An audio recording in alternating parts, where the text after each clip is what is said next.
creating a culture of love.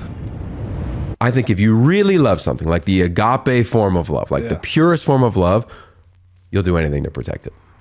And that to me is what I tell every high school athlete who's like, I want to go play in college football, or I didn't get offered, so I'm going to walk on, or I want to transfer, whatever. Okay, how much do you love it? Like, let's get quiet. How much do you love it?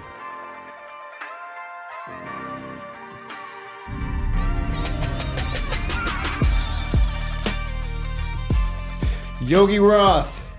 Yes, sir. Let's go. Sports broadcaster, assistant coach for the Trojans under Pete Carroll, ex-football player, Elite 11 coach and mentor, just all around football fanatic, and just a guy that shows up to make the world a better place. Well, you forgot to mention average volleyball player who met Ruben and his wife on the beach about 7-8 years ago in Venice and found a new friend. You're like the only guy that talked to me that day. I was super nervous. And now, amazing father, and of course, friends. Yeah. Yes. So we won't talk about your volleyball skills today. Please don't. Yeah. No. But tell me a little bit more about you. Unpack you a little bit more. Yeah, sure. I think, much like yourself, grew up with a chip on the shoulder. Tiny town, Pennsylvania, 2,500 people, no stoplights. Had a weird name, Yogi. Mom was a refugee. Like, didn't necessarily fit in Dalton, Pennsylvania, but sport became the outpost for me. I always say, like, I learned about life on like the concrete, gravel, the gridiron, like whatever.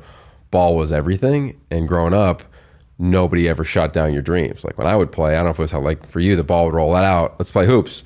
I'm Jordan, I'm Bird, I'm Magic, I'm Barkley, and away you'd go, right? So for me, it was always going to be a pro athlete. I was going to be playing for the Sixers like Iverson.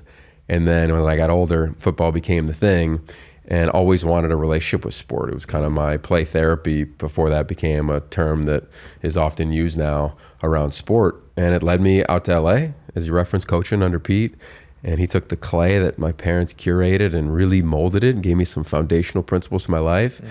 And then when it was time to bounce around in coaching, I said, nah, I'm going to stay here near the water. I kind of like this beach thing, even though I'm not great at volleyball. Yeah.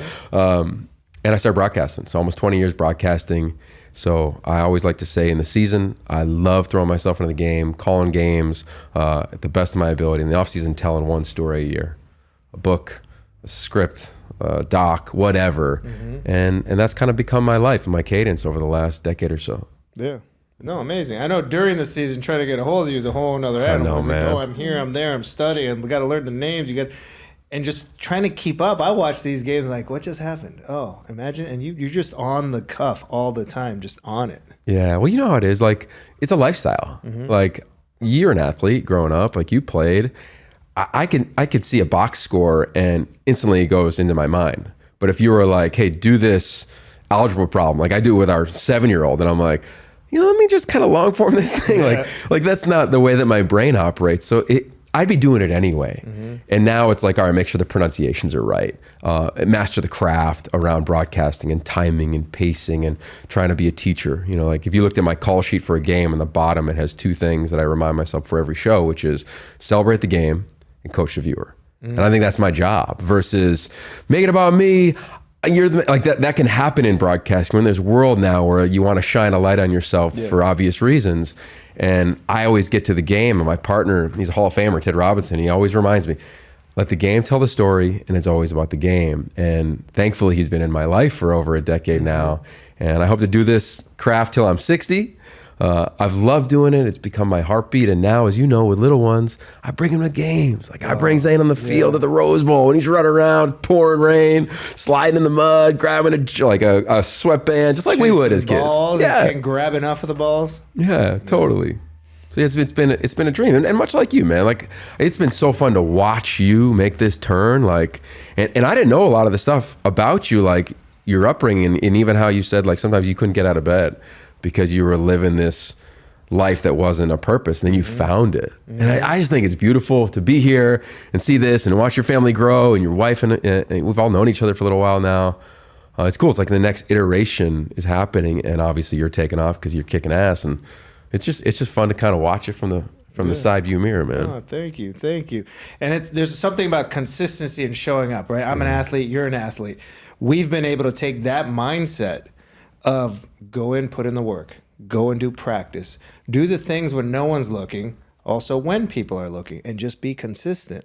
So how does that athletic mindset show up in your day-to-day practice now? Yeah, it's been a cool shift. So kind of had a recognition a couple years ago that I had often, and as a young athlete, as a college athlete, as a young professional, been like, I won't go prove you wrong. Like, just tell me no again. Okay, I'll go figure it out. And what I recognized really through a lot of the work through Elite 11, it was that putting energy into I'll prove you wrong is not nearly as healthy as saying I'm going to go prove myself right. And that narrative really shifted for me as a mentor to the quarterbacks. You were around Elite 11 a couple years ago, pre-pandemic, right? Yeah. I've been at the Elite 11, which is a premier quarterback competition for almost 20 years now. And as I mentor these guys, I see them, always trying to prove everybody wrong. And I just think that ends. And it definitely doesn't fulfill you because I think it's empty. And I think I was that guy. I go back and look at even my athletic career and I was like, was I ever really happy?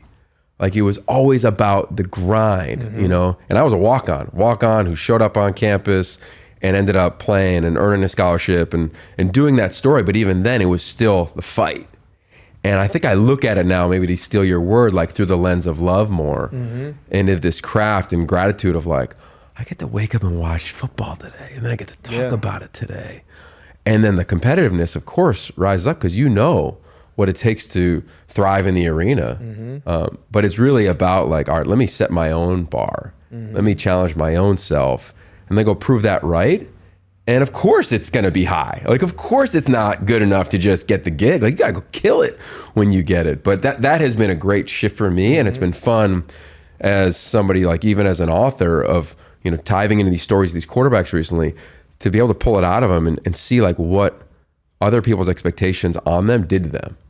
And I'm sure that may have happened to you in your life. It definitely happened to me and mine. No, and I want to dig into that a little bit, right? Because we come up with this Unbreaking, let's prove everyone wrong. Let's prove them wrong and prove them wrong again because you told me I couldn't do this. Yeah. I couldn't amount to this.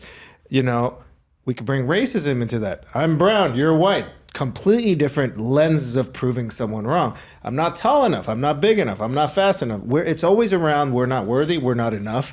And then that mindset starts digging in, and it's unhealthy because you will prove everyone wrong for the rest of your life. That doesn't mean you're proving yourself right. Yeah. Or showing up and saying, look, I did it. I am doing it. Let me celebrate it. Yeah. There's one photo in my office. I don't think it was when you came over last time. I only have one photo of myself playing. And we're playing the University of Miami. So think of Miami back in the day. This is like Willis McGahee for every football fan listening. Now they'll know Ken Dorsey, Sean Taylor, the late great Sean Taylor, all the elite ones that were playing then. They were on a 30-some game winning streak, and we're playing them as my junior year. And just to give you a little background, every Sunday, all off season, I wouldn't go out Saturday night, and I'd be working out at like 6, 7 a.m. And I had the schedule memorized. So week 1, Kent State, I run a poster out, we call a play, I'd catch the game winner. And I go through all the way, the entire schedule, memorize it, create the environment, almost broadcast with our quarterback. Yeah. And of course he'd throw it to me and that would be our workout Sunday morning. So we get to Miami and we're playing. And I get thrust in, player gets hurt. So instead of like the 4th receiver, I'm all of a sudden the 2 receiver. I'm getting a ton of plays. And mind you, Larry Fitzgerald's my teammate, the other receiver. He's clearly the one. And it comes down to the end of the game and we're down a score and we're driving. And everybody's doubling Larry and they keep feeding me the ball. And it comes down to 4th and 9. And we're in the huddle just like this. And I look to our quarterback, Rod Rutherford, and I just look at him and I go, you're coming to me. And he just kind of nods, right? Anyway, just to kind of be a total nerd here, I'm on the outside, Fitz is in the slot. I run a post route and I've been working the safeties all game long at Miami. And I dip over the top, I'm wide open, and he throws it to me. Mind you, Larry's wide open at the sticks. First down, the chains are moving. Yeah. Maybe you win the game. But he throws me this post route, and it's about 6 inches overthrown. I lay out front page of the Miami Herald. I could see it right now. Anyway, that's the only reason that photo is in my office, because it was a great reminder of like, it used to be that photo of like, I can't believe that didn't happen. It was supposed to happen. Yeah. I was working my ass off, early morning workouts, not part, like all the dedicated things that you need to do. And then it hit me years later of like, that image reflects the process. And I have it up now to show our 2 sons when one day maybe they ask about, hey, Dad, why is this picture up in your office? Like, it's not you making it play. It's actually the opposite, and you lose the game. but it's to me an illustration of like, I may not nail the end of the game if I'm calling USC, UCLA in college football. Yeah. I may not have made the play to beat Miami and, you know, go down in the history books of Pitt football. But that picture illustrates that I went for it along the way. Yeah. So to me, like, that's the digging in part that has been really enjoyable. You know, really it probably hit me about 7-8 years ago to kind of look at it through that lens. And it's been awesome since. It's freeing, you know, it's like when you found your passion. No, yeah, totally. But I'm just clearly thinking one thing right now: no regrets. Yeah. Right. That moment, that picture. I'm visualizing the picture right now because you can think of it two ways. You can beat yourself up for the rest of your life and be shoulda, coulda, woulda. Yeah. And there's a lot of people that walk under that mentality. I shoulda, coulda, woulda this and that, and I should have quit. I should start my passion. I should go do what I love, whatever it is. And they don't for whatever reason. But if you start looking at those moments and you're like, hey, I took the swing. I put in the work. It was overthrown. Was it my fault? Was it his fault? Doesn't matter. We're team. Yeah. We didn't make the play. So just realizing that. But you left it all on the field. Yeah. You know, I lost a playoff game in 6 overtimes. I blocked 3 field goal kicks for 3 of those that they didn't, so that we still kept going. Like, we still lost. And like, I cried my heart out and I was like so upset. But I left it all there. So again, no regret. So how often can we operate in life without regret? Yeah. So you referenced Coach Carroll. I met him when I was 19. And he said, "Yo, what do you want to do in life?" And I said, I want to impact the world in a really cool way. I remember it like yesterday. We're at Redondo Beach at a dinner overlooking the water. And he goes, "Okay, go create value. Don't worry about beating the competition rung by rung. Go create value. Because if you do that, you'll start to leapfrog people. People start taking you places." And I said, okay. Well, then I joined his staff. And then I really get embedded. And I ended up writing his book. And what I learned throughout that process was that he curated a team that you were at every game back in the day. Is Matt, Reggie, Lindell, the whole nine, Dwayne, everybody. He curated a team and a staff that was really based on a philosophical approach of like, you earn the right to compete freely. Oof. Right, so he would say you. That's exactly what he would say. And now, if you the right to compete freely. So how do you do it? Well, what's the vision? You want to do it better than it's ever been done before. So if I'm taking you to like the bottom of the pyramid, and I have now one, like a mantra I even use as a broadcaster or performer before any show, my pre-performance routine. All right, you've earned the right to compete freely, right? What's the job? I'm going to do it better than it's ever been done before, right? Like that was always the vision we had for the program. How do you do it? You're confident in your ability. You trust in your preparation that allows you to have elite focus, right? People train all those things. I ended up adapting that to my broadcasting personal life and professional life. And ultimately the peak of that pyramid was you get to go compete freely, or as he would say, go let it rip. And what it allowed high performers to do is the stages got bigger, right? Or when you do a mural in Paris, or with 1,000 people watching you, or work with the NFL, like you could easily, right? It's natural. Yeah. And he would train us and our staff that when you felt that, you'd be like, I'm just switched on. Like, this is a great feeling. Like, let it go. And I feel that now when I call a top 25 football game. I walk in and the stadium's a little different than a non-conference week 2 game. Oh, yeah. And you're like, okay, I've earned the right to compete freely. I'm going to cut it loose. So when I see a safety rotating down, I'm going to predict the play. When I see whatever it may be, and I feel that way even in my personal life. So I met my wife on a plane. Yeah. I just had to feel my instinct of, I remember, yeah. Can I have your number? I'm switched on right now. So that foundational principle, I think, really, to answer your question, is embedded in now my DNA, and I hope to share it with others of like, yeah, no regrets. Like, but you have to have a process to get to that place. Like, there's a friend of ours, Dr. Michael Gervais, who says you never want to have a case of the F-its, the screw-its, right? Like, you never want a case of that of like, screw it. Like, not the way to go. Or even like, screw it, I'm going to cut it loose today. Because they start stacking up. Yeah, and then it's really a lack of care or a lack or an increased fear, right? When you really double click on that thing. And that's really profound to me of like, you never want to have that. Like, of course you care. You might fall on your face. I screw up 3.5 hour broadcast. I screw up dozens of times. Yeah. Jumble a sentence, say something wrong, mispredict a play.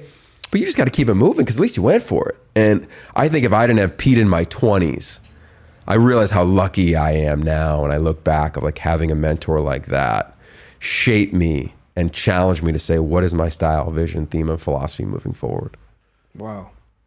No, if we could all have mentors like that. Yeah. I mean, Pete Carroll, because even look at his career, where he came from, what happened, how he left the league, found the Trojans, did what he did there, and now he's back in the league. It's like, you never know. You got to keep swinging. That's what you're talking about here is like, I say it's choosing love in every aspect. You're being on. Instead of using anxiety, fear, and doubt, let's use it as flow and the jitters for good, like a jump off point. Like, this is all this energy to let go and let it out. So that's what I'm hearing you put down. Yeah. And I think now what's cool about, like, I used to think, like, I'd call my teammates and I'd be like, I wish you played for Pete.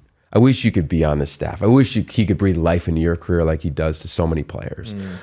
But what's cool about now with athletes, like, you can go read about that. Yeah. You can go watch that. Like, it's a different era. Like, you want to be mentored by Tom Brady? Go watch Man in the Arena. Yeah. Go watch Tom versus Time. Like, you want to learn about what it's like to be whomever. Like, you read their book. Like, you can find places. And I always say now, like, people ask me all the time, what's the top trait for an elite quarterback? I say, you got to be a seeker. Like, are you willing to seek things out? Seek knowledge, time, health, energy, relaxation, whatever it may be. But are you that, or are you saying, like, all right, whatever comes to me, I'm just gonna kick back because I'm a highly ranked guy. Like, it'd be you as an artist. Yeah. Oh, I'm on a Beamer. Like, away we go. I did a commercial with the NFL. Let's see what comes. Like, no, I mean, you gotta create the intention. Keep going. Yeah, and I think with love versus like, I'm gonna go kick ass and I gotta keep fighting the fight and hitting the blocking sled. Like, there's a different flow to that. No, and I agree, because sometimes we get complacent. Sometimes we get a big win. We take our foot off the gas. Yeah. Sometimes we carry ourselves through ego, through bravado, through the wrong lenses or senses of energy, and all of a sudden you stumble and you fall, or you stop growing. You stop seeking more, right? Like I say, seek love. Be the love you seek. What are you looking for in the world? Go find it. Yeah. It isn't going to come to us all the time. Sometimes it does. The universe is going to give. God's going to give. Whoever's going to give to us. And they give more often than not. We just got to be ready to receive it. Because if you're not ready, it's going to go right over your head. So a guy you should have on this show, his name's Kevin Carroll. He wrote a book called The Rules of the Red Rubber Ball. My biggest mentor since Coach Carroll, 30s, 40s, and for life. KC's my guy. And he would always say, Yogi, your job is to be in beta. I'm like, oh, what's that mean? He's like a website. You're just preparing. You're constantly preparing. So then when it comes, you're open to receive. So let's just take dating, right? I met you, I was single. And it was like, all right, what do I really want? I remember doing the work being like, I want somebody to sit next to me. I want somebody to lay next to me. All right, well, I'm not going to lay in the middle of the bed anymore, right? I want somebody to lay in this bed with me. I only have one nightstand. Yeah. I need to have two. Yeah. Like little things. So you're just preparing. So when it comes, you're not in a toxic relationship or an unhealthy one. So when you happen to sit next to her on a plane, like, you're open for that. Or the same thing in job opportunities. I think there's tremendous wisdom in what KC has taught me in that regard of like, yeah, I'm just continually preparing. Didn't sell the series this year. I mean, I pitched a travel show for 15 years before it got picked up. Same series. Different title, different iteration, different slides every year. And then 15 years later, it finally worked. And I don't know, I think there's just an element of athletes, like, you just keep hanging. Yeah. Like, of course you're optimistic. Like, you said something I saw on your website that triggered a thought to me. It was my favorite quote, which is, at the core of optimism is resilience. You write about optimism as one of the core values within your company. And when I heard that quote from a psychologist, my life made sense. At the core of optimism is resilience. Right, so you're super optimistic. Your wife is super optimistic. You've been through some stuff. Yeah. And I think you could maybe get painted. I don't know if you feel this, sometimes painted as like, oh, he's super positive. He's always about love. Oh yeah, no, right. I feel that. Totally, Yogi's always so positive. And then I heard that quote and I was like, ooh, I got some shit in my neck. Like, let's kind of ride. And that's the psychology of old school positive psychology, positive mindset, and how that was curated 30, 40 years ago. So at the core of optimism is resilience. Yeah. How do you define resilience? Yeah, that's a good question. I think we all probably define it differently. I remember talking to Jared Goff, and he's like, I didn't grow up in a home that had nothing. His dad was a Major League Baseball player. He goes, but I went 1-11 as a freshman. Yeah. I got traded by the Rams and then won a Super Bowl. Like, my story, that's my resilience of being able to find ways to work through that. I think it's defined by everybody, again, how you see it. You can curate it, right? Like Michael Jordan or Kobe Bryant, there's all these stories of them making up their own stories in their own head. Yeah. The Eagles coach this past year, his team would always say on their run to the Super Bowl, he would read an article and they'd say, the Eagles have a great passing offense in the red zone. He'd be like, they said we got a bad running offense in the red zone. So I think it's how you curate it. Yeah.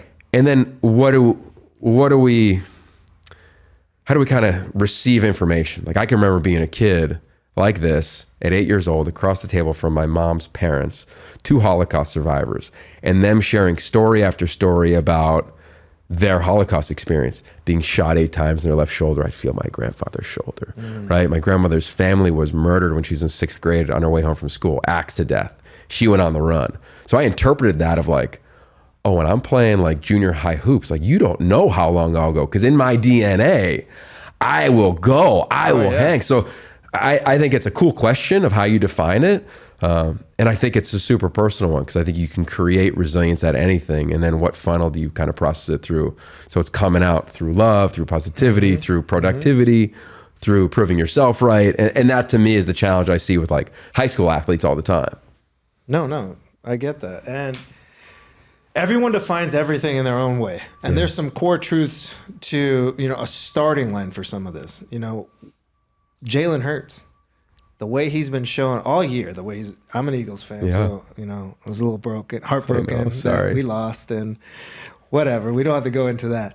But the way he keeps showing up, that dude is a champion. That dude has the stuff. Like kids need to look up to him and how he's showing up.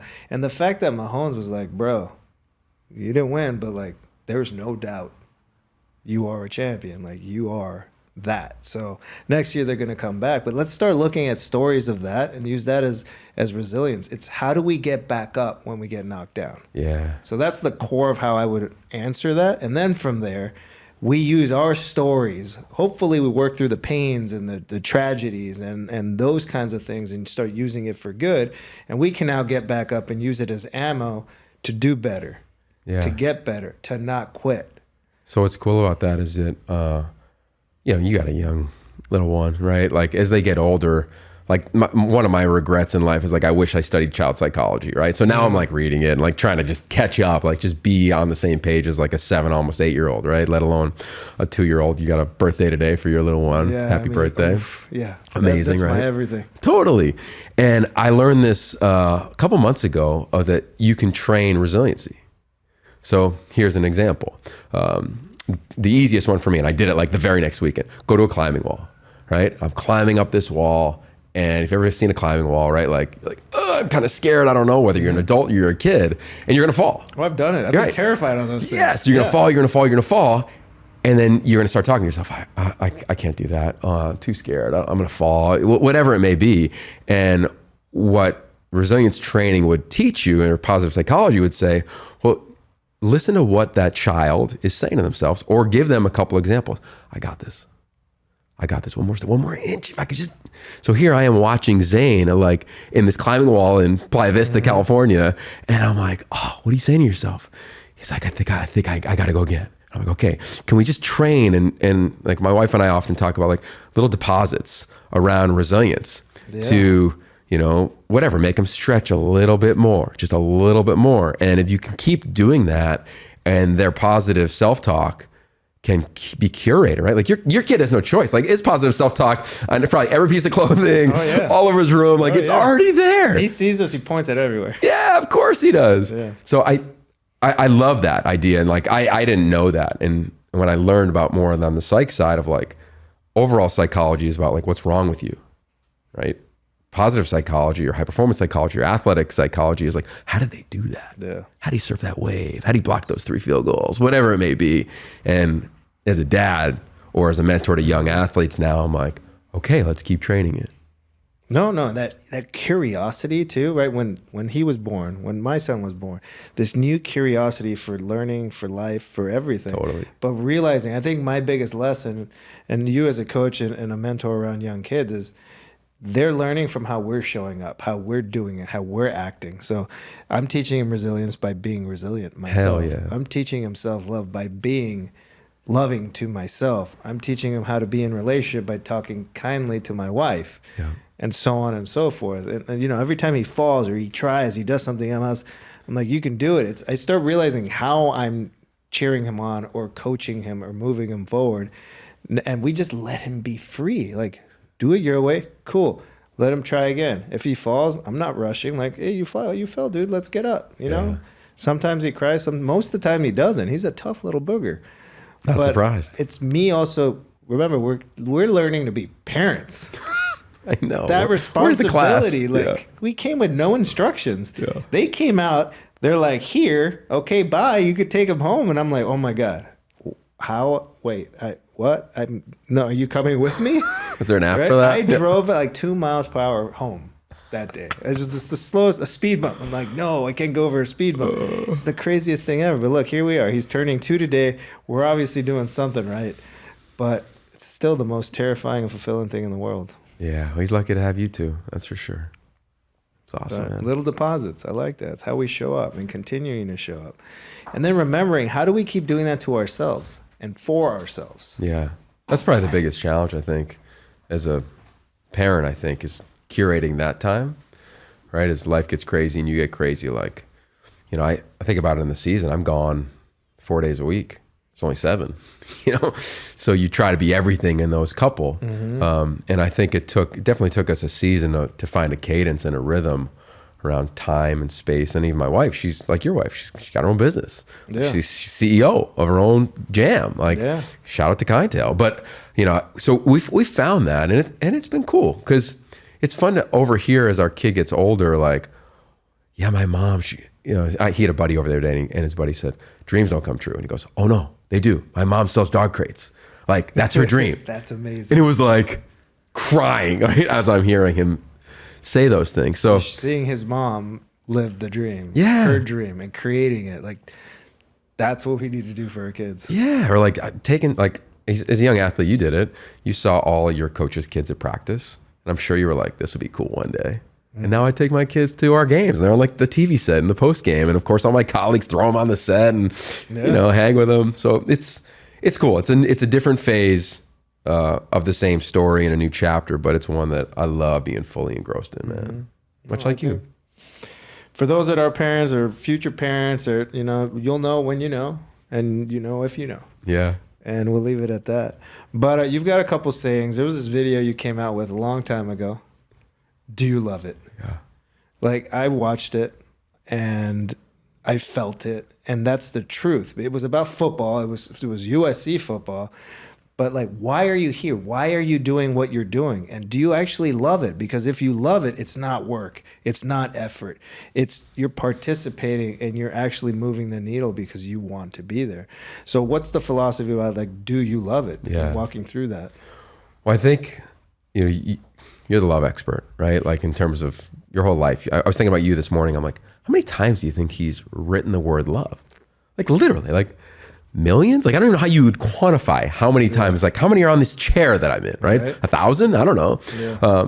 But to that point, I think if you really love something, like the agape form of love, like the purest form of love, you'll do anything to protect it. And that, to me, is what I tell every high school athlete who's like, I want to go play in college football, or I didn't get offered, so I'm going to walk on, or I want to transfer, whatever. Okay, how much do you love it? Like, let's get quiet. How much do you love it? And it's okay if you don't, because there's something else for you to love. Like, you wrote that great poem to your son, which was like, okay, and someday you'll pivot to the next thing that you'll want to do, much like you did in your career and your life. Yeah. So I think that's how I defined it.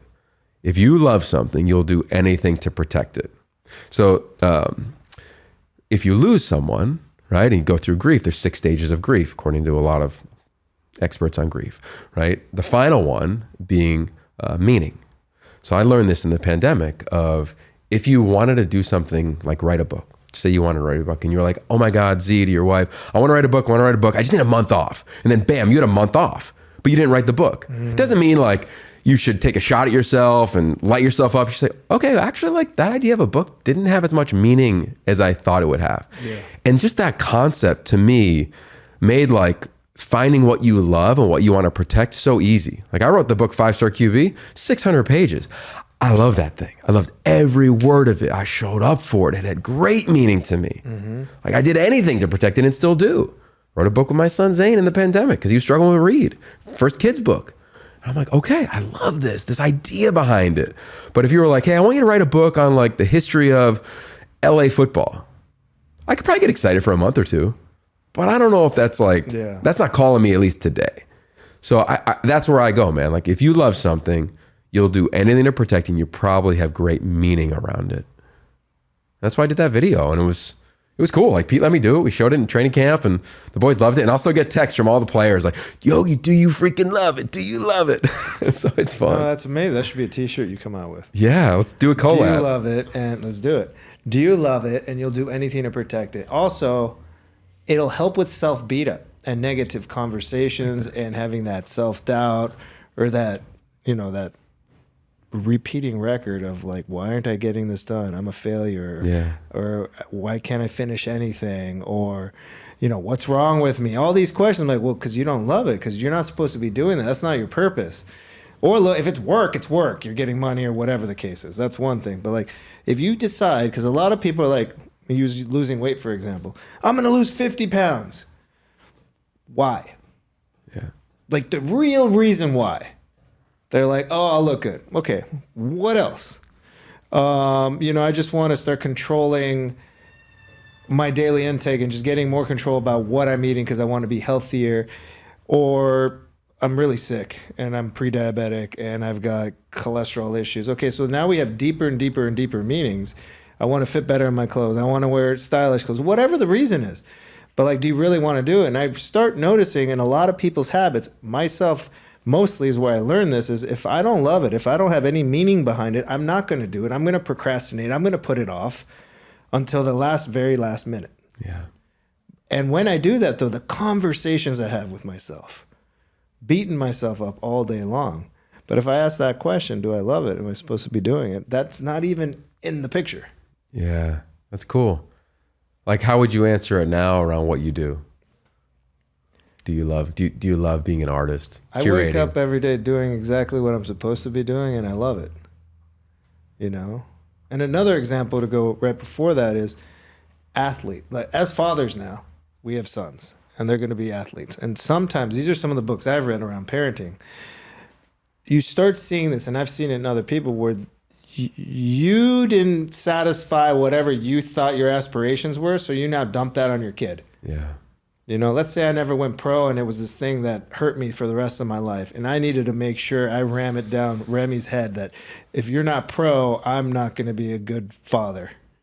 And that has nothing to do with the other, but we start getting our own validation through our kids and putting that pressure on them and start realizing that, hey, if he's not the good kid or the straight A or the star quarterback or this, then I'm not a good enough dad. And we can't go gloat about it and stroke our egos. And, you start seeing that there. So I think when you have a football player that's at the Division I level starting to have mental breakdowns, like, why are you here? He's like, well, I'll disappoint my dad. Dude, this past year, so in broadcasting on Fridays, you meet with players, production meeting, coaches, etc. This year, I have never had more conversations about mental health with the student athletes than ever before, right? Dozens of conversations, because you're right, there's a lot of that. And it's what our quarterback book is based on, of somebody threw an expectation on you. Like if I said, you're going to be the greatest street artist in the world, but that's not what you want, right? You want to touch 1 billion people, right? Isn't it there some version of your philosophy, your approach to life? So if all of a sudden I started throwing another label on you, then you don't meet it. You don't make them. You go around these quarterbacks, it's hard. Yeah. And now you're 17, 18, 20, 22. You still don't even have tools to work with this. So you're exactly right, man. It is a challenge to walk into an arena and have somebody else judging you and telling you what you're supposed to be. Your identity is attached to it. Exactly. Attached to it versus, what do I love? I tell parents all the time, the only question you should be asking your children as athletes is, are you happy? Are you happy in school? Are you happy with your grades? Are you happy with your friends? Are you happy with your coaches? If so, cool. You don't need to transfer. You don't need to reclassify. You don't need to. Are you happy? If not, okay, now there's another section that we dive into. I was at the Heisman this past year covering it for the Pac-12 Network, and Caleb Williams, of course, fight on, your boy at SC, he wins it. And I've been at the Heisman half dozen times or so now, and it's awesome. Marcus Mariota had given the best speech I'd ever seen. I thought it would change, and I thought did change college football because he talked all about his family and Ohana and all the things that Marcus is known for. But I watched Caleb's speech, and I'm sitting there in New York City, and it hits me because he has one line in there that didn't get a lot of play, but he said, I was able to look myself in the mirror and like the man looking back. Oof. I mean, I get the chills thinking about that now. So now when I speak to the parents of Elite 11 quarterbacks or junior high quarterbacks, we have an academy we do now with Elite 11 with younger kids. That's what I hit them with. Does your son like the man looking back in the mirror? Because it's hard because they're comparing themselves to Marcus or Caleb or what dad was or wasn't or whatever it may be. And it's hard because as a parent, your job is to protect, not snowplow, but protect. And you're looking down the line. You're like, well, I think he's got the tools. I got to make sure he's the right coach and the right da-da-da. And sometimes you can forget about the actual present moment, which is all we really have. And I have a ton of empathy for the parents and the players going through that because it is a hard thing to navigate. But you got to, I believe, or I'd recommend to front load some of those skills of, okay, when I look in the mirror, do I like the man looking back? Even as an adult. And you know, I don't know if I'm going to do it right by any stretch of the imagination, but I think I've seen enough examples now with 100 some guys that we interviewed for this book of, oh yeah, okay. A lot of them didn't know the man looking back, or a lot of them saw what a website said about them looking back. And you get to that truth. Like Marshawn Lynch, great story. Marshawn Lynch, before games, would strip himself naked and look in the mirror and be like, do you love him? Do you love this? All of it, right? So think about doing that yourself, right? And no, really, and telling yourself what you love about you and start actually unpacking. Love, right? Like, yeah, I do kind of love how like I got a couple gray hairs now that I'm in my 40s. I do kind of love like that I look a little, I do love how I've kind of gotten, you know, in shape or fit, whatever it may be. But it was a brutal truth.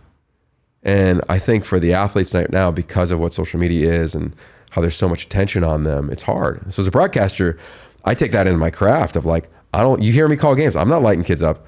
Ruben Rojas needs to make that play. He's better than that. I don't go there and say, look at him on the sideline. He knows he can make that play. We'll keep an eye on him on the sideline. Watch his body language. I can't wait till they come back to him on the next drive. Yeah. It's my approach. Yeah. So that question should be applying to everyone. Look at yourself in the mirror, dead in the eyes. Do you like or love what's looking back at you? Yeah. I always say before the mirror every morning, choose love. And that means you're choosing yourself. But really looking at that, how often do we actually stand in the mirror and what we start doing is pick ourselves apart, what we don't like, what we hate, or what we hear people say bad about us. So having these things wrapped in this identity is huge and important. And just realizing like how we're showing up in the world and how are we actually applying this to any interaction, not just our children, but the people we interact with daily, you know, why we say what we say. And it all stems again back to like, who am I looking at and do I love myself? Man, you nailed it. Like I love talking to coaches now. And I'm obsessed with this new phrase of front loading. Like, what are you front loading? So when I walk into campus at Oregon or at Oregon State or UW or Utah or whatever around the Pac-12, I'm always asking, what's the first thing you're talking about with a recruit? Is it NIL? You can get paid here. Is it you can start? Here's your roadmap to the NFL. Is it the degree? Or is it mental skills? And I'm urging dramatically every coaching staff in the country at every level to front load mental skills. So when you walk into the facility, we say, Ruben, thanks for coming. We love that you made the trip from Southern California. I want to take you right down the hall. We got 5 licensed professionals. And the door's wide open now, as is mine.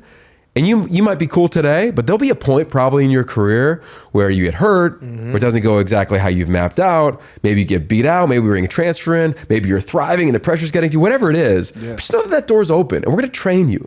Here's skill number 1. And I love that schools are doing that. Like Jed Fish at Arizona, he has a building or a room called the Fifth Quarter Room that's literally mental skills. And it's like games. So you look around the walls and it's like curated by people in the space of when I look at the love sign, it then follows up with 1 or 2 questions. Or I look to the ceiling and it's got clouds to remind you that like you can plow through the ceiling, like whatever it may be. I just think that it's so vital now to this generation because the realities are the same. Less than 2% are going to make it to the league. Yeah. The same X amount of percent are going to thrive in college. Over 50% of the best quarterbacks in America transfer. And probably a greater number won't get a degree. Right? So how are we front loading the mental skills for the next generation of athletes and eventual leaders? Because in 20 years, there'll be somebody just like yourself sitting here following their passion.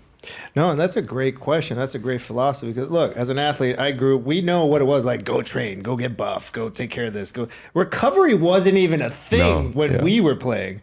Recovering was like stretch a little, but like drink some water, get a little sleep. Now the recovery level, I mean, who knows? You get a Theragun, you get ice packs, you get boots, you get all kinds of things. But the mental health and that stuff, and not only knowing that we're men, we innately don't really open up.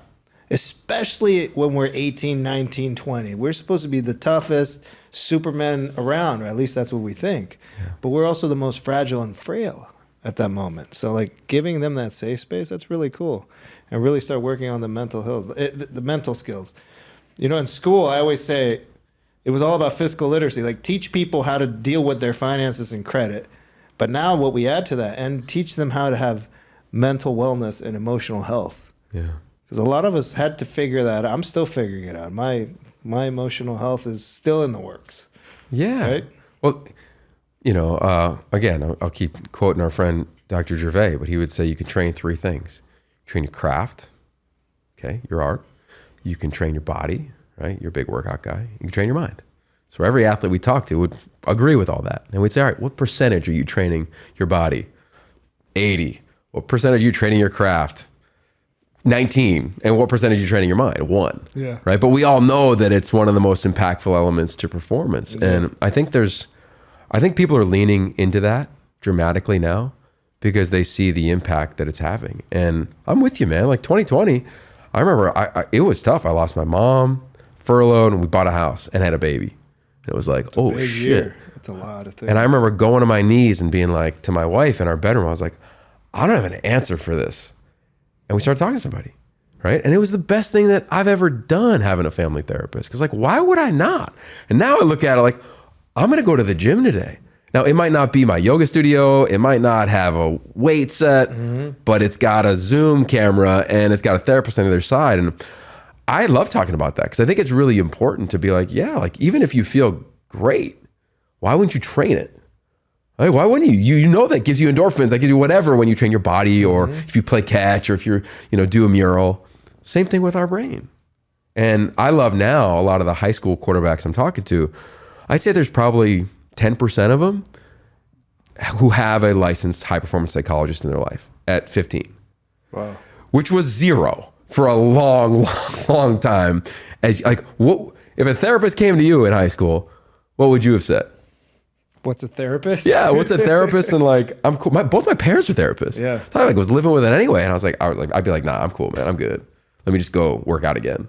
We go fight again. Yeah. Normally they want their throwing coach. Who's my throwing coach? Who's my throwing coach? Yeah.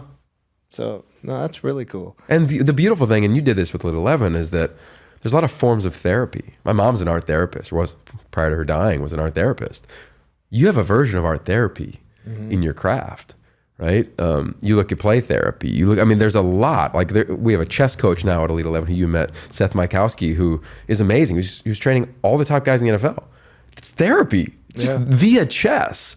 So I think there's a lot of new way. Breath work, right? Like you've had all these guests on your shows before. And I think for performers, it's just another tool for us to have an unlock and a download and then go kick ass. It's also just seeking out how many tools are available to us. Yeah. And they all don't apply. Just because it's out there, it might not work for you. Right on. And it might work for you. But go see if it will before you write it off. The best advice I got in the last year as a dad was your job is to be a sheep herder.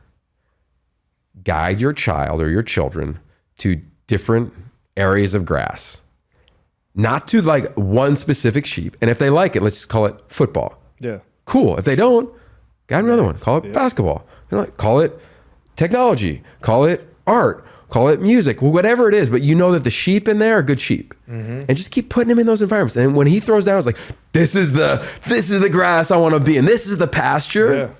Then it's on. But in the meantime, your job is just to kind of be the sheep herder, not drag them. You have to come to this practice. And I've learned by screwing that up, you know? And I think now that is like a cornerstone element of parenting. What was it that you thought you screwed up in that moment, though? I think that a parent's job in sport, youth sport to be specific, is to find out why the coach is coaching. Are they coaching because nobody else volunteered? Cool. I've done that, you know, T-ball. Are they coaching because their kid's the best player? Cool. Are they coaching because they want to have a baller team that can roll? And like, you have to evaluate it. Like what, I didn't do that. I wasn't like, oh, this is like way more serious. Like my kid is going to like hang out and just run around and play. Yeah. And this is like, this became way more intense, not his vibe. Like our oldest is just, he's like Amy. He's like just a natural athlete. But he wants to go have a good time. He's not going to walk up and be like, dude, I watched so-and-so on YouTube last night. I watched this move. I'm glued to the game. Like he couldn't tell you that. He watched the Super Bowl, watched March Madness, so watch a game if I'm broadcasting it.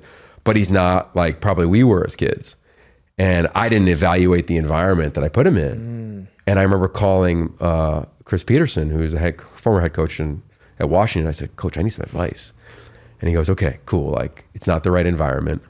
You don't want to promote quitting, but it wasn't healthy because it wasn't healthy for him. The experience was terrible. It wasn't good for the coach because the coach wanted a different environment. And I was like, hey, Zane, like we don't quit in this house, but I just want to let you know that I screwed up because I couldn't coach because it was football season. I just kind of shared it with him to make it like, all right, cool, but we'll go find something you like.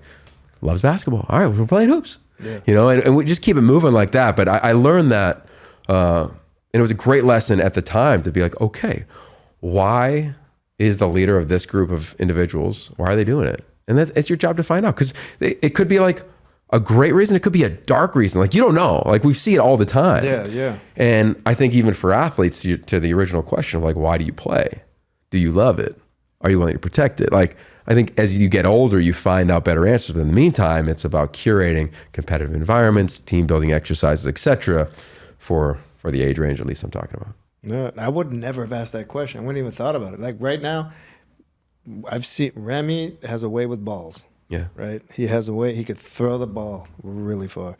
He could run up and down the field kicking a soccer ball like Messi already. I'm like, what? Who taught you that? Like, but, you know, selfishly, I'm like, I hope you go down one path. But if he doesn't do it, I don't care. Yeah. But the first thing I would have said, what's the closest soccer team to me? Because out of convenience and making sure we can participate and get them there. But I never would have thought, like, why are they coaching? Yeah. Well, what's the purpose of this program? Who are the kids involved? Like, all these things. Same here. The guy who told me that was a guy you know, Andy Bark, who created Elite 11, whose kids were athletes in college and high school. And he goes, ask. And he goes, and it's hard to ask the coach. He goes, you got to kind of figure it out, which is the hard part. That's the dance of, like, why are you coaching? Because everybody's going to give a great answer. And there's no wrong way. Like, there's... You know, some coaches are hard. Like Tom Izzo is different than Quinn Snyder, which is different than Phil Jackson, which is different than Pete Carroll, which is different than Lincoln Riley, which is different than Chip Kelly. Like that's just the dance. And, you know, I think you just kind of trust your instinct, and I've kind of given myself some grace. I'm like, all right, great lesson. Yeah. Screwed that one up. Kid's cool. I keep moving. Yeah. And it's been fun in the book of like hearing other kids' experiences. Like we have some kids who are like, when I was a kid, if I got in trouble, my dad or my dad would say, you're going to get beat or you're going to go train. You decide what your punishment is. What do you think the relationship is with that athlete with football? It's not good either which way. It's unhealthy either choice. Yeah, either choice. So, you know, I think that's the beauty of story, right? With your podcast, like we can learn from so many other different disciplines. Yeah. No. So interviewing all these quarterbacks, being in the football space for so long, let's just bring it back to the parents right now of the audience. What are like 3 to 5 things that a parent can do to figure out and start observing. Does your kid love this? What can you do to encourage them? To encourage them either way, because I agree, quitting's not the jam. Also, this whole participation thing, just because you participate in life, look, there's a reason that you need to win in life and know how to win, because life is hard out there. Yeah. We can't just participate in this earth and figure out that, oh, if I participate, I'm going to be fed. It doesn't work that way either. But like, what are some things that we can take away for parents to start observing with kids? And then if you start seeing some talent and some skill in your children, what are some things that we can do there as well? Yeah, I think it kind of depends on the age group. So let's just go granular. I'm stealing this from Trent Dilfer, who would say after his kids' games or volleyball matches or whatever they were playing, they'd get in the car and he'd take his hat off and he'd put it upside down.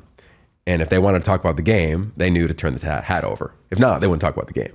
So I think like fundamentally, it's like when the game ends, there's a book I just read that was like, just say to your kid, it was so exciting to watch you compete. How did it feel? Versus, hey, you scored. What was it like to have a bucket? Or what? And don't cheer like crazy. So I think that's one. I think two is observe the environment, right? If you're at a game or a match and your child, let's just say it's basketball, they score a bucket and immediately look to you for approval. That to me is a red flag of like, okay, like you're connected, but you don't own that individual. Yeah. You know, like make sure that they're just connected to the game. And I think there's work to be done there. So I think that's two. Just again, big picture, general concept for a parent of like, oh yeah, my kid like looking, make sure that I'm cheering for him and saying good job. And if he is, tell him, hey, you don't gotta look at me, man, get back in the game. Let them know so they don't have to seek that type of affirmation, because you want it to be about their performance and their joy within it.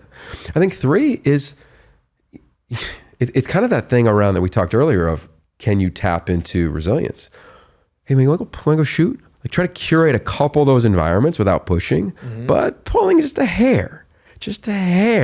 I think those are great examples. I think as you get older, it's interesting. I've talked to a lot of parents about it in our book. We have a chapter dedicated to parents. We had Lisa McCaffrey, Christian's mom, right? We had CJ Stroud's mom, Kimberly, right? And we had Bryce Young's father, who also wrote. And they poured into the idea of like, just remember that it's their journey. You know, and mom and dads have different, generally speaking, mom and dads have different archetypes. Dad is performance, mom is comfort.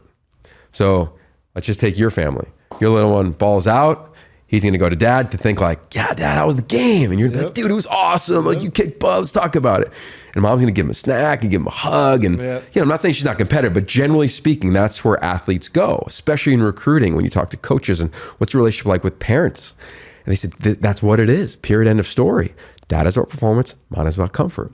So I would say that to recognize that as a parent and be like, okay, this is not my path. This is not our path. This is your path. I am here to support you. I will drive you. I will ride with you. I will video you. I will do whatever. I'll give you some advice every once in a while you might not want, and also step away. And I think that is like the hardest thing, is to not feel like it's, we just signed at USC. We just got to the, it's not.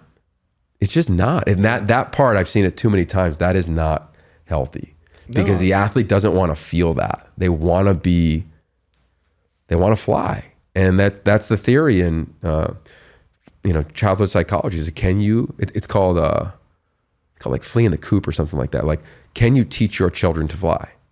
And if not, that is not a good thing if they keep coming back to that home base. I'm not knocking familial community and people being around and loving each other. I'm just saying, ultimately, your job is to teach that individual to fly on their own. So that's the basics. And then I think if they really have it, then drop them environments that are better than them. Yeah. You know, like Sam Heward's a quarterback who's in the book, who was a 5-star prospect. I went to Washington. His dad and his uncle both played in the NFL, Brock and Damon, broadcasters. And he said he was killing it in junior high, and they were like, we're going to take him to the league at Crosstown. And they're like, he got smoked the first couple games. He was out of his environment, out of his comfort zone, out of like his friend zone. It was the best thing that ever happened to him. So I'd say that would probably be the final thing I would tell parents. Take him to a camp, drop him into a clinic. Elite 11's great. Everybody's the man. And they show up and they're like, damn, Ruben's really good. So-and-so's really good. Yeah. When you're with a bunch of your equals. Yeah. No, that's great. So the first one, like, acknowledge the entire game as one, not Do not affirm just a moment. Yeah. Because then they're looking for that one moment every single time. But then also on the wrong side is now pointing out all the mistakes. Yeah. So that creeps in on doubt. The other one, why are they doing it? Yeah, don't do it for me. Do it for you. I'm here to watch you do it for you. Yeah. The journey, and that could apply to everything, right? The journey in their entire lives. We are just here to make sure they stay alive long enough to fly and land on their own 2 feet. Yeah. Which is so hard to hear and feel. It is. Yeah. But if I fail at that, you see it now with the amount of entitlement and all this stuff going on. Everyone means well and all these things, but you probably have some people like, yeah, my parents bought me this $3 million house. Well, why do you ever want to do more if you don't need to?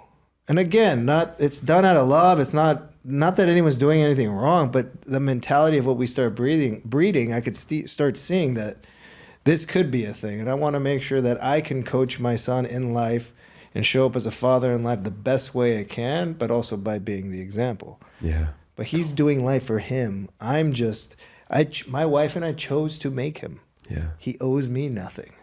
Yeah. It's so hard. I remember my dad, who was a family therapist for a long time, he said, Yogi, I remember when Amy and I got married, he goes, hey, just so you know, Zane is on loan. You don't own him. And I was like, okay. And he kept saying it. And he was in training wheels. I'll never forget it. And I was like, he was 3. And I was like, I'm going to test him today. Take the training wheels off. And he goes, no. Because he'll tell you when he wants them to be taken off. Kind of like potty training, right? Like they'll tell you when they want to start going to the bathroom. I think it's the same thing in sport. Like as long as the avenue is open, they'll tell you by their actions how they love it, if they practice, what their environment is like. I think so much of parenting an athlete is observing and then being aware that like what we don't know and calling people that do. Yeah. Right? Like we do the same thing now. Like day one, you came home from the hospital. You're like, what do I do? I'm sure you like went online. You're like, how to make sure baby is asleep on night 1 at home or whatever it may be.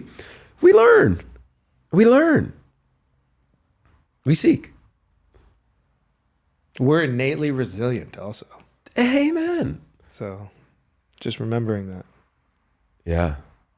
Amen, brother. But they are on loan to us because they're going to live their own life. You know, a couple of my friends speak, you choose to make a child. You know, you put your chromosomes, those chromosomes, DNA, you make this physical being, and then the soul chooses to come down to whatever challenge you need as human beings. And now that little soul is Remy. Like, what do I need to learn from him? What does Z need to learn from him? Yeah. What is his journey, and how's that going to apply all of us within all our journeys? So I start looking at it that way. There's a quote, the son is father to the man. The son is father to the man. So if you look at like the figure 8 of it all, the infinity of it all, like your little man is at times teaching you. Yeah. Right? So he takes that father figure and you're the man though. Right. And it just keeps going. It keeps going. And I never understood that phrase. My dad told me that we walked the Camino de Santiago 10 years ago. And we did a doc on it called Life in a Walk. And I remember filming him every day, asking about a different decade of his life. And we hit the decade of like kids. He's like, oh yeah, the son is father to the man. What the hell is that? What does that even mean? And I remember breaking it down and just thinking about it. We were walking 20 miles a day. And I was like, the son is father to the man. And until I was a father, I had no clue like how much I would learn, right? You always tell me to take a breath. Did you take a breath? Yeah. Oh, damn. You're right. Got it. Got me. You know, or whatever it may be. The little things. It's the best. No, that's amazing. I mean, greatest thing I've ever done. Create piece of that. I played a hole. That's my greatest creation, right? Yeah. My child walking outside of me. So we're at the end here. Thank you so much for coming in, reconnecting, sharing. It's always a good time. You always bring so much value, and I appreciate it. But we are to the final question. Okay, I'm ready for it. How do you define living a life through love? Yeah, that's a good question. I've seen that on a couple of other episodes. And I really think at the end of the day, it all comes down to giving everything away. I really believe that. I really believe like our only job is to give everything we got away. But to give it away, you got to gain it. Yeah. So if I want to give, like I tell Zane this all the time. He's almost 8. I said, Zane, I hope you love somebody like I love your mom.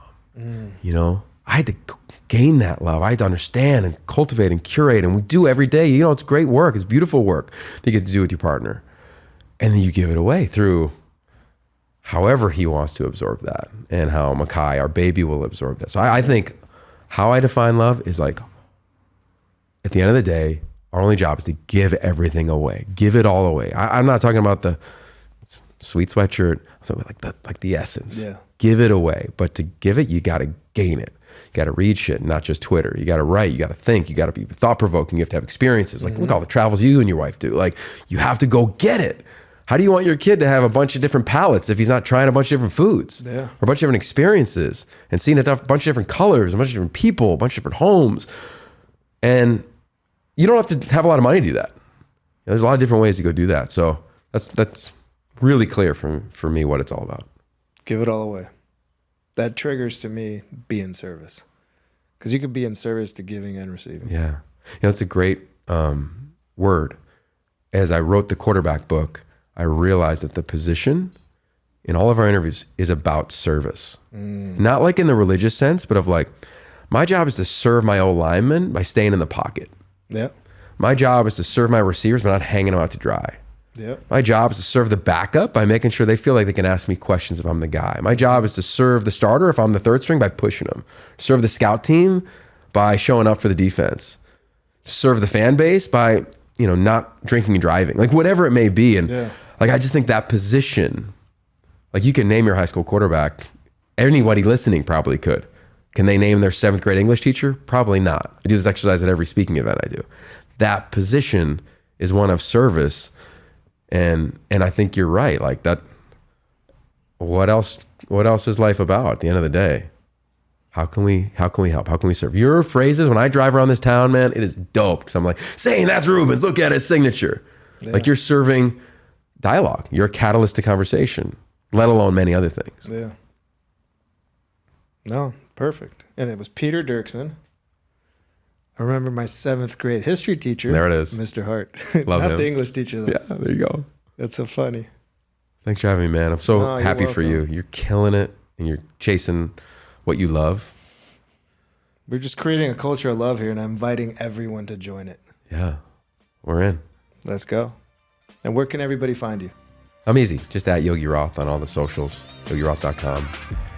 Podcast, YouTube, the whole thing. You know the deal. Perfect. Google Yogi. Thank you. Thanks, man. Thank you so much for tuning in to Live Through Love. If you love this episode, you'll love this episode.